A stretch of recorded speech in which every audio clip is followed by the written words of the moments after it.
On May 10, 1996, the summit of Mount Everest was within reach for dozens of climbers.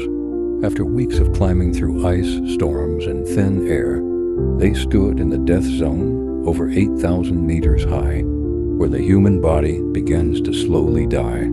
Two commercial expeditions, led by experienced mountaineers Rob Hall of New Zealand and Scott Fisher of the USA, were guiding clients to the top. The weather that morning was clear, but dangerously unpredictable. The thin margin for safety was shrinking. Climbers pushed toward the summit, but delays built up. Bottlenecks formed on narrow ridges, slowing progress. The agreed turnaround time passed, yet many kept going, determined to reach the top after paying tens of thousands of dollars and enduring years of preparation. By late afternoon, climbers were still high on the mountain. That's when the weather turned. A blizzard swept in, winds screaming at 70 miles per hour, temperatures plummeting below -40 degrees Celsius.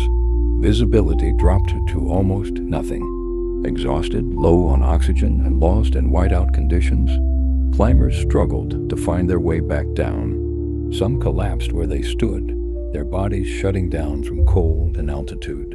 Rob Hall radioed base camp, trapped high near the summit with a client too weak to move. He stayed with him through the night, refusing to abandon him. Hall's final radio call was a goodbye to his pregnant wife in New Zealand.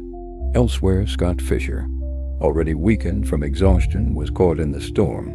Sherpas tried to help him down, but the cold and altitude claimed him before they reached safety.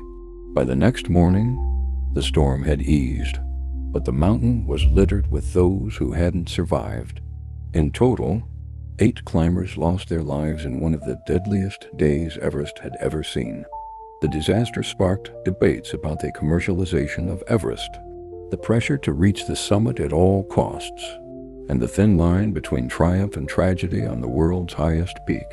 Today, the story of May 10, 1996, remains a stark reminder. On Everest, nature always has the final say.